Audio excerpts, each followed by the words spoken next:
Communication can make or break a marriage.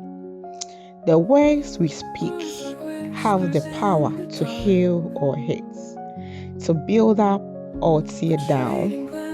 Today, we are talking about how couples can communicate God's way with love, patience, and understanding.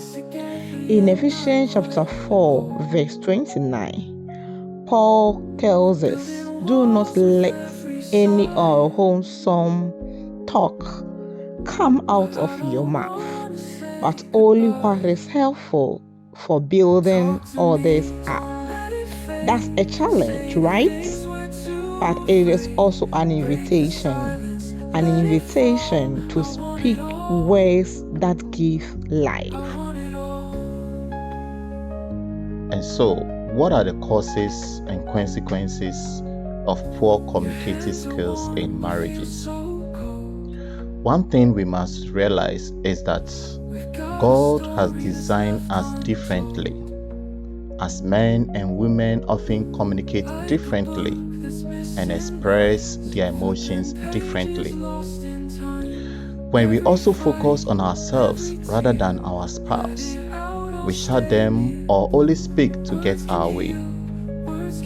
Bitterness and unforgiveness, unresolved hate builds walls that block honest conversation. When we also allow distractions such as televisions, mobile phones, and busyness, it steals away time that we can't talk and connect with each other. When one partner feels threatened in the marriage, it does not open up for honest conversations.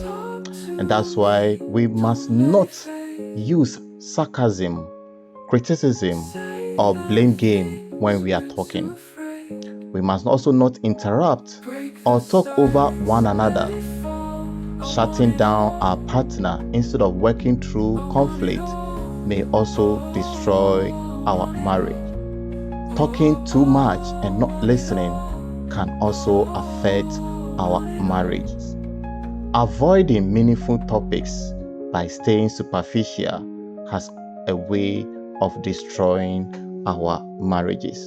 And that's why we need to pray that God will give us a heart that will listen, a mind that will listen, so that we can be able to have that honest conversation.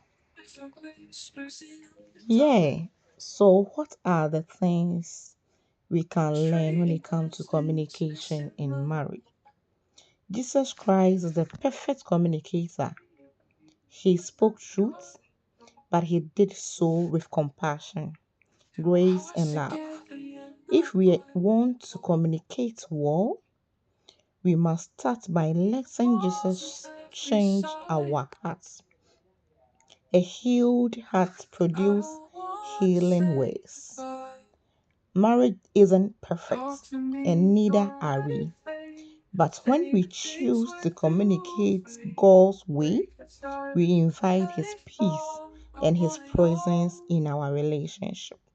So this week, pause, listen, and speak life.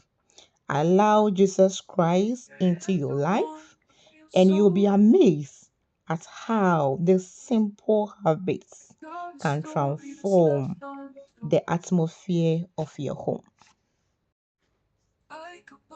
So, how do we communicate healthily? Healthy communication doesn't just happen, it takes effort and God's grace. Listen to understand, not to reply.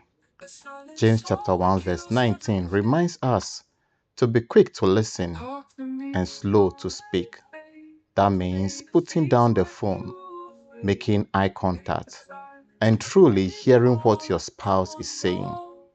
In Proverbs chapter 15 verse 1 says, a gentle answer turns away wrath, but a harsh word stirs up anger.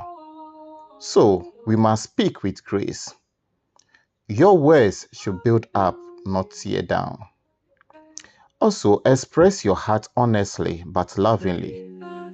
Truth spoken in love heals and connects. We must also overlook small offenses. Not every irritation needs a conversation. Learn to give grace. We must also be sensitive as husbands and wives.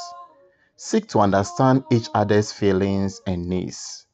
We must also forgive quickly by releasing bitterness so our words won't poison others. We must also correct with love and not to revenge. Speak life over each other. Don't just avoid harsh words. Actively use words that encourage, affirm, and show gratitude. Tell your spouse what you appreciate about them every single day.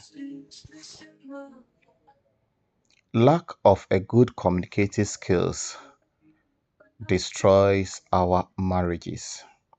If we want to know what is inside someone's heart, we must listen carefully to their words. The use of harsh words, negative words, overactive words, boastful words, filthy words, or critical words are not to be encouraged in our communications, but words that encourages a gentle answer, truthful words are something that we need to encourage in our marriages.